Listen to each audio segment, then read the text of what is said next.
All right, greetings, everyone. We're so glad to be here today. We're here with none other than the councilperson for Ward 4, the City of Jackson, Mr. DeKeitha Stamps. It's an honor, a privilege, and a pleasure to be with you, sir. Thank you, and thank you for all your hard work. Yeah, we're working hard. You know, if you see me with the suit on, that's an indication that we're doing our work slightly different than some of the work we typically are doing.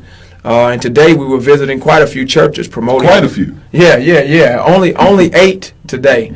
And then we had a chance to go visit Adiambo, which was doing a graduation of all things, cars lined up and packed. Really a beautiful day. And we're promoting the Black Family Summit. And I understand that you've participated in one of those, at least one before. Black Family Summit is always a good opportunity to enrich yourself, enrich the community, and share experiences to help families be stronger. Right. Tell us about how it was, what your experience was in some of the previous occasions. Well, last year, oh my gosh, I was on a panel. Oh, really? And I learned more from the other panelists and the audience than I brought to the table. So I was definitely in awe of the information that I was able to be witness to, from Dr. Hollis Watkins to all the other panelists that were there. And the day of events, it's just a great opportunity to really take a look at yourself, how you can be better and be more effective as a family. Yeah, you know, one of the things I keep noticing is that oftentimes many of us lack the opportunity to be exposed to research-based solutions. That's right. So oftentimes we get these single strategy solutions, right? And it's not that it don't make sense, but it can't cover the wider aspect, right? It's like being on a field and you're only dealing with one segment of the field as opposed to dealing with the whole field, right? And so it's not that what you're saying won't work or can't work, but it will always be insufficient. So we have to be in spaces that have research-based solutions, right? Right. I call those incomplete solutions. It's a solution. It's just not complete. That's right. And that's what you learn at the Black Family Summit. Right. You see that, okay, I was doing this, but if I added this to that to this, now it's a completion of that. Right. And so that's my takeaway is the solution-based approach to things, and seeing how solutions connect. Right. As we look at how problems are interconnected, the solutions are interconnected as well. That's right. And so, looking at your family from a step back from the mirror a little bit to see what's on the glass, you can really see how some of these problems are interconnected, but also some of the solutions are interconnected. Right. You know, oftentimes, once again, by not being in these spaces on a consistent basis, we're not familiar with how professionals engage one another either, right? You know, you're thinking that the conversation is going to be like at the dinner table, but the words and the concepts and the ideas are oftentimes above our heads, not because we're dumb, but because we haven't been exposed. Once you hear these concepts repeated 2 or 3 times, then you say, oh, now I see what they're talking about and how it relates to real life. Right, and that's the whole point for the Black Family Summit, is to relate issues to real life, so that you can apply them at home. Right. Yeah, today, for instance, you know, as you know, I know you're a person who values the church experience for helping people with their morals and ethics, getting a good word in to help uplift their spirits. I was able to visit New Horizon, Lynch Street, CME, Mount Nebo, Greater Allen Temple, AME, New Hope Missionary Baptist Church on Hamilton Street and Mill, Mount Helm, Ferris Street, and Central United Methodist Church. And that's, I wasn't even campaigning. I was just making sure we got the word out for the Black Family Summit.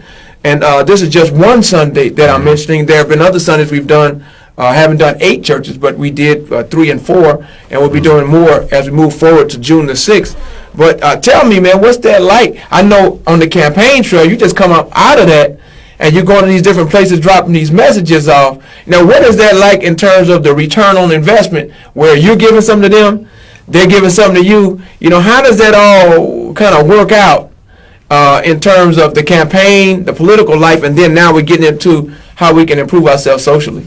Well, on the campaign side, in our line of life, you have to love people. Yeah.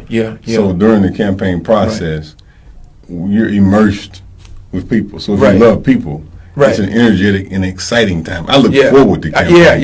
I like parades and all that stuff too. I look forward to campaign time. So that's why we don't stop campaigning. We love interaction with folks, helping folks, and doing what we can. Yeah. But on this side, now it's time to start being effective. Yeah. And that's what opportunities like the Black Family Summit allow for, is being effective. Because getting elected is one thing. Right. The whole different ball game is being effective. That's right. And 90% of the things that we do not involve government. Right. As a part of that effectiveness. Yeah. A small degree of what we do is city council meeting, committee meeting, those things. Well, some people stop right there. But if you want to be effective, you must cross that bridge. Yeah. And be a part of actual solutions being implemented inside the community. It's kind of like when people come to Kenny Stokes' porch. Right? And sometimes it's nothing but a hello, and other times it's, I got this real problem over here, right? But they know that he's accessible to them and their concerns. They know that he's willing to speak for them and their concerns, right? And they know that he's going to be present for them and their concerns. Now, that doesn't always mean that everything's going to turn out all right, but you were just talking about the key word, effectiveness, right? You can't be effective if you're not present, if you're not accessible, if you don't show the people that you care. That's right. Right. And we must move and use opportunities like this. So I encourage everyone to participate in the Black Family Summit. Tell your friends, but also view the first year. Right. The next year, see how you can contribute. Right. And then you can make the experience better, and we can grow it, because I want to evolve to bigger venues and have more participation. Right. I wanted to touch on some of the topics. For people who are interested in the Black Family Summit, you can go to www.mffk.org. That's www.mffk.org. And you can also enter Black Family Summit, the number 5, eventzilla.net. That's Black Family Summit, the number 5, eventzilla.net. But moving forward, I want to talk about, to some degree, some of these topics. Now, I know that you have a very personal and a very public relationship to many of these issues. Your personal relationship is not something that I would ask you for here, but your public, in terms of how you serve the people, mental health, mass incarceration, education, and kinship care. This year's Black Family Summit, the 5th annual, is going to be reviewing the economic impact of mental health in communities of color, reviewing the economic impact of mass incarceration to communities of color, reviewing the economic impact of education in communities of color, and reviewing the economic impact of kinship care in communities of color. Now, without getting into anything in your personal life, unless you feel comfortable disclosing that, but in terms of as a person who's been elected, as a person who's had to knock on doors, had people hold your babies and take the pictures and the whole nine, and people call you all different times of night on your radio show, they see you in the streets, and they always stopping you to either give you a big up or sometimes to tell you about their problems. Tell me about some of those issues this year: mental health, mass incarceration, education, and kinship care. Well, mental health is something that's not talked about enough from a solutions-based conversation. Yeah. We just say people are crazy. Look at him. He's just walking down the street calling out folks' names. Right. He must be on dope. No, he's not on dope. Right.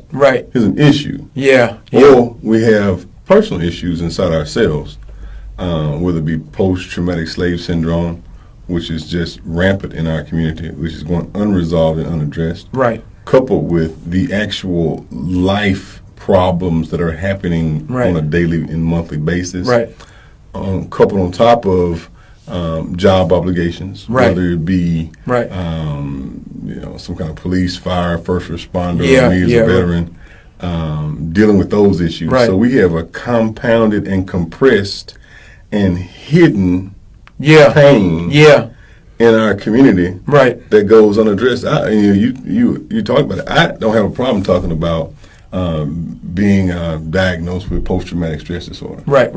Like many others. We found out a recent study come out. It was in the USA Today, as a matter of fact, that 3 out of 5 of every soldier who is released from the military, was kicked out of the military, had mental health issues once they did the brain scan. But they didn't do the brain scan in the military. They went and got brain scans on their own. And so they said 3 out of 5 of those who have been diagnosed with the brain scan have come out, that were kicked out, had mental illness, brain damage issues.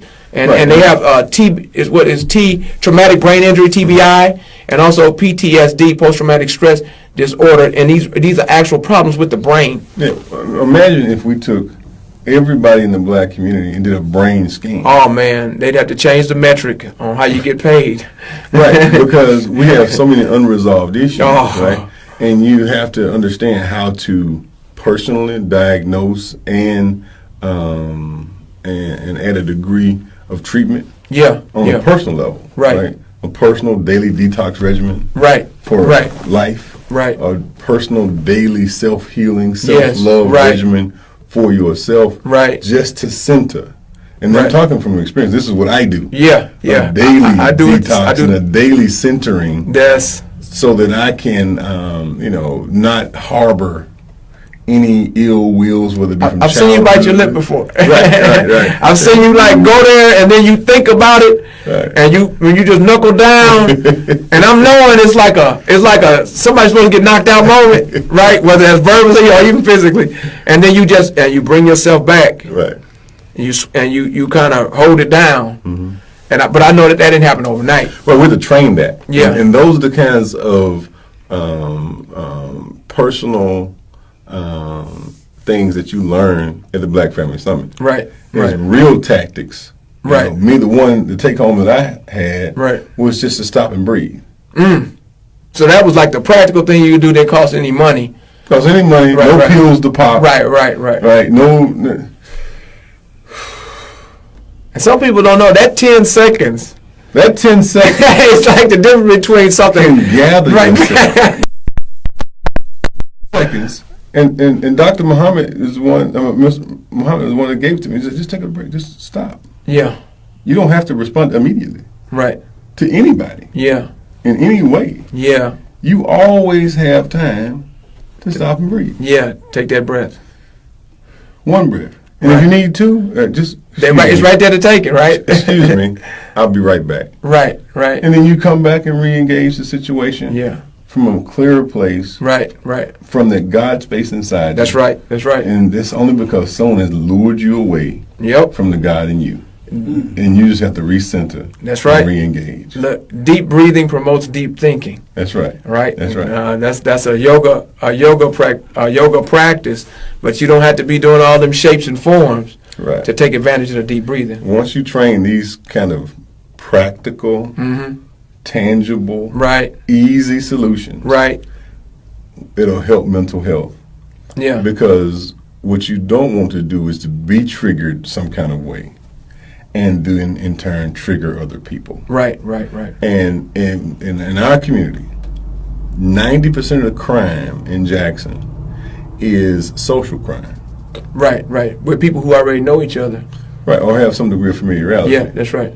So if we can learn conflict resolution and how to communicate, we can wipe out 90% of the crime in this city. I don't know if some of the police officers would be for that. That's not you saying that. That's me saying that. Well, they better be. Because I'm for that. And if you want to help out folks in Jackson, and you want to be a part of the solution, help Well, first, learn conflict resolution. Right, that's right, right. And practice de-escalation of situations. Yes. Everything is not armed at the hilt. We're so, our people have been forced to live in a jungle. Yeah. So they have animalistic behavior. Right. But if you deconstruct the jungle and you deconstruct the vulnerabilities That's right. and right. some of the assaults, because every black man, I say all the time that black men are the most hunted species on the planet, and black women are the most exploited. That's right. And so you have to learn how to live while being hunted or exploited, Right. or both, Right. at the same time. That's right. Which puts you in a hypervigilant standpoint. That's right. Always, you're always That's right. That's in right. this vigilance point. Right. So now your blood pressure is always That's up. right. You're producing more cholesterol. Right. And so you're More always adrenaline. more adrenaline, Right. all that on a That's constant right. basis. So it can be to your health benefit and to your violence reduction benefit to learn some things. Let's just calm down for a second. That's right. That's right. Let's step back. Is what that baby did so dire that you have to escalate that point? Right. Because we're teaching it to our children Right. by holding them to extreme regard for small situations. It's mental illness has become a normalcy. Right. Right? And it's low-level mental illness, but see, if you keep doing enough low-level stuff, it builds up into something higher. Right. So now you have the point where it's not far-fetched. If I said I saw a grandmother cursing out her 3-year-old, Right. right, it was 10 years ago, you might have said, what? Hey, would nobody do that? Or that's only that family over there that Well, does what I that. tell folks is, if you want to learn the basic situation, Yeah. because I go knock on doors, so I see the real situation, right? But the basic situation of the condition of the people in our community, Yeah. go to Walmart at midnight. I was going to say ride the bus. But go to Walmart at midnight. Right. Because what you will see is you'll see people carrying babies and kids who's supposed to be in school in 7 hours, Right. walking through Walmart at 1 o'clock in the morning. Right. Something ain't right. You'll see activity. You'll see how folks carry themselves. You'll see how people interact with each Now other. that's not the police fault, is it? No, That's not Walmart's fault, is Right. it? Right. Right. That's not necessarily the pastor's fault, right? And to a certain degree, you can't be too heavy-handed when you blame the parent. When you point at the parent, you can't be too heavy-handed because they're not the only parent in there like that. That's right. Like you said, if you're talking about going to Walmart at midnight, that means that on any given night, that might be taking place. Right. So there's a sense of normalcy, of communal normalcy. So it's not just one parent or one set of children. It's mental health issues and the economic impact of mental health issues in our communities. Right. So, a lack of structure. Yeah. Because what needs to happen in a structured home situation is you have something called bedtime. Yeah, right. Consistent. Yeah. Right? Yeah. So that I ask families to do one thing, which is bedtime. Oh, sorry, y'all. I ask folks to do bedtime. Right. Because bedtime is like the belt on a day. Yeah. It allows for you to say, okay, at 9 o'clock every night, I know my house is going to be peaceful. Right. So that I, as the adult, can sit down and make decisions and think in calm and in peace. Even if 9 turned to 10 on more At least nights you than know. it should, at least right. At least you know. Right. You have to set that mark. At least you know. But then also, children are prepared for the school day tomorrow, right? And so all that. Well, but if someone has to be in the bed at 8:30, that means that they're, they have to be in the tub by 8 o'clock. Right. They just keep on winding back. They got right. to have dishes washed by 7:30. Right. They got to be done eating dinner by 7. Right. They have all these other things. Homework has to be done by 6. So all these things. So right. yeah, a bedtime is the number one thing that I talk about because it gives everybody what they need to prepare. But also, now if you start, doing the grocery shopping one day a week, you're not going to the grocery store every night. That's right. Saving money.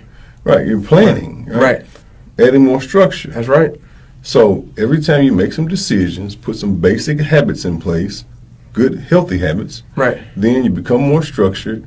And now you're not going to Walmart every day. Right. And especially not there at 1 o'clock in the morning. Right. Right. Well, what about when you have like the kinship care issue that's here, right? Right. Where, the auntie, the cousin, the uncle or the grandparents, especially the grandparents, are taking care of the children, of their children, or their nieces and nephews and whatnot, and they're still doing it with the rules, with the socialization model that they grew up with, right? And so the social worker comes and knocks on the door, or the teacher comes and knocks on the door and say, hey, somebody had a whelp on their leg. Hey, somebody said they're getting whoopings, right? And I'm supposed to report this. You know, I don't feel comfortable reporting this, but I'm supposed to report this. You know, what's going on here, right? And the parents, well, you know, I'm from 1954. You know, you know what it was, right? And so now you have the social worker who has become an agent of the state to destabilize families without knowing it or seeing their job is that way. Hold on. Yeah. Let me just pause it. Yes. Truth be told, they know exactly what they're doing. Yes. Truth be told, the agencies were created and have been used as a tool of destabilization in the black community since their inception. That's true. And now they've become a war on poor people to include other races and nationalities as well. So I don't think that the agents are just oblivious. Well, but many of them believe. But there are some animalistic behaviors that are going on that are prevalent and have also become normalized. So now today, the need is so great for agencies to come in because of the conditions have evolved to so much of a hectic, chaotic, unstabilized and situation inside of homes that now the need is greater than ever before. That's right. With the amount of incest and molestation. Well, mind you now. I'm not saying these things are new. Are new, right? But the support systems are oftentimes not there. But the family structures are not there now to guard and safeguard young folks and do things and say, no, you're not going over to Uncle Earl's house. Right. You're not. My father had a song. My father told me about a song. I don't know how the song goes, but I know at the end it says, "Rise, Sally, rise. Wipe your weeping eyes and put your hands on your hip and let your backbone slip," right? Now, how does that song start off? You remember how that song starts off? Little Sally Walker sitting in a saucer, something. So my father was relaying to me, he said, that song is about rape. And I was like, what? What are you talking about?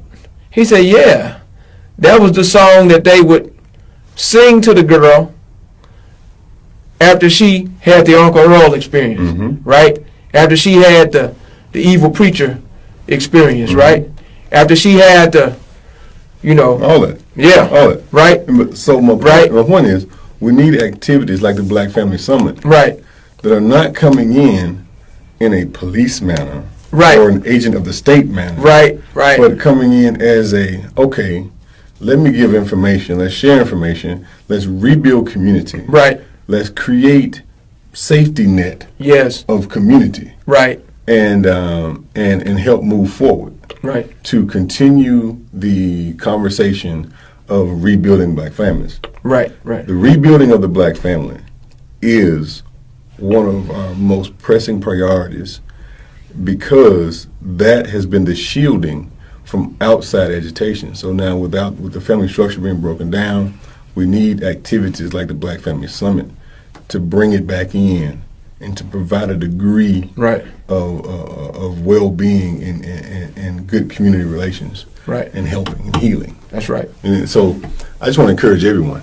I know we've been talking for a while, but the Black Family Summit is vitally important for you to participate in, and also encourage your family members and significant others to participate as well. That's right. So, this is the last subject we're going to comment on. Once again, that's 601-957-7670 if you want to call, 601-957-7670, and that's www.mffk.org. I just want you to briefly touch on this last subject, mass incarceration. Now, there's a such thing as hypercriminalization of the black male. That's nothing new, all right? But mass incarceration is partially driven by being targeted. Talking about the black male being the most hunted.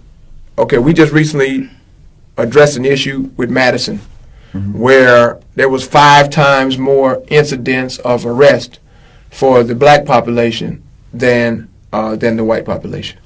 And that there's a tax that when you're coming out of Madison, they're stopping you just because as a tax to get the money before you get back to Jackson. And that even residents... So clear, a tax, T-A-X, yes, is what you're saying. I'm saying a tax. Right, not a tax, but... Not A-T-T-A-C-K-S, right, but a tax. Thanks, right. Thank you.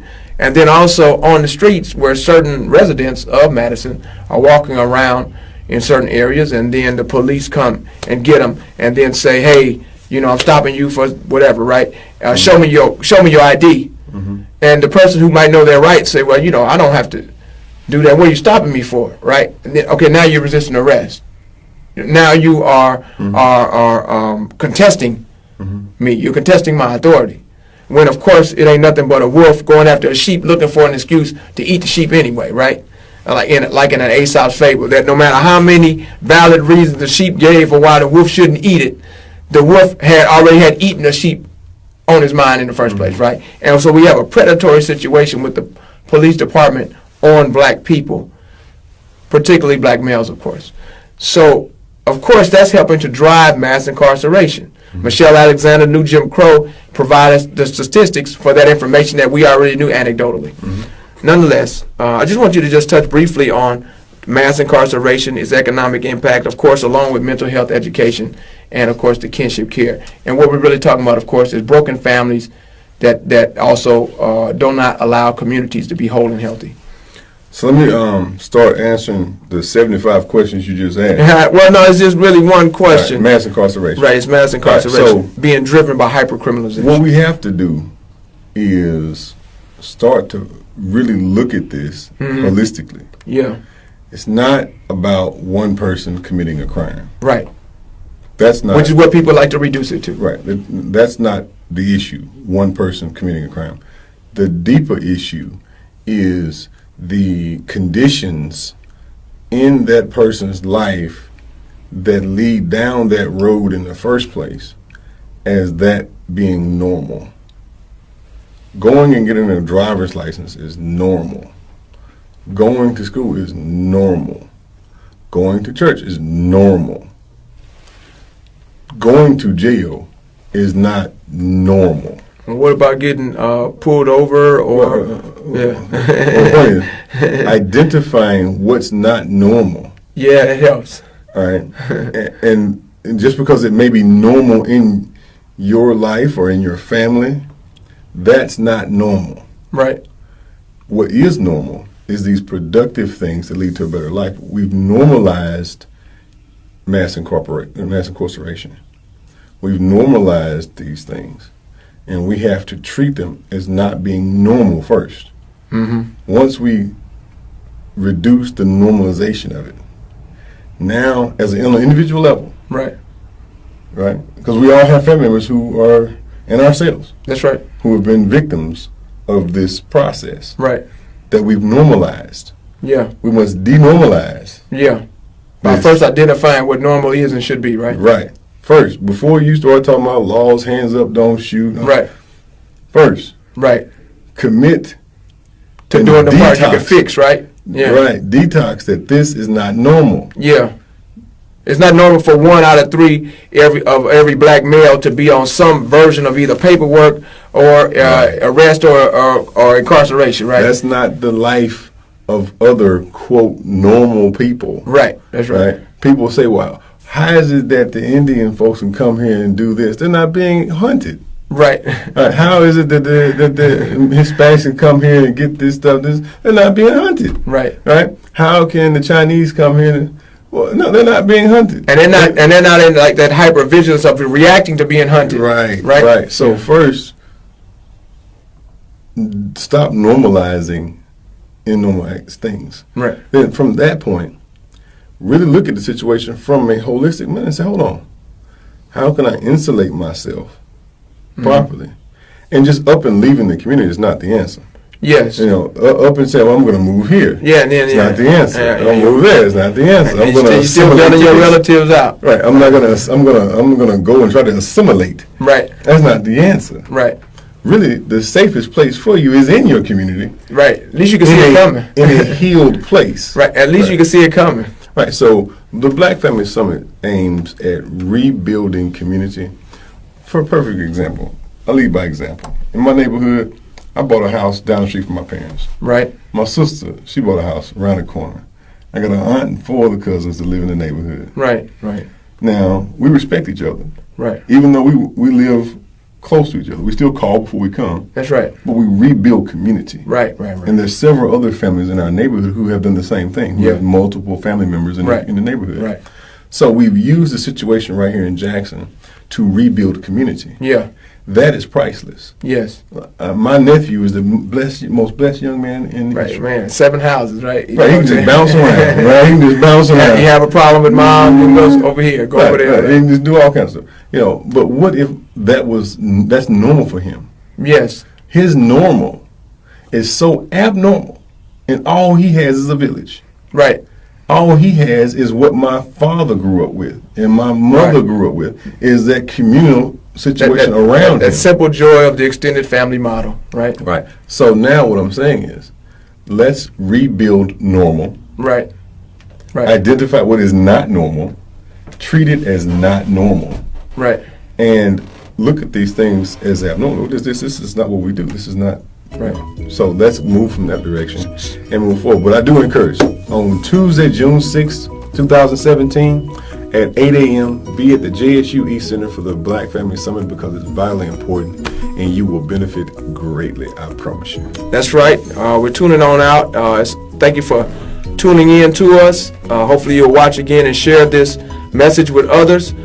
Here in support of the Black Family Summit, the 5th Annual Black Family Summit 2017 at the Jackson State East Center, hosted by primarily the Mississippi Family for Kids. You can go to www.mffk.org, www.mffk.org. You can also register online at blackevent5eventzilla.com. Did I say that right? No, I said that wrong.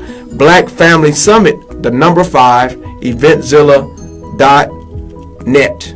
So please go and call this number 960-957-7670 for more information with the 5th Annual Black Family Summit.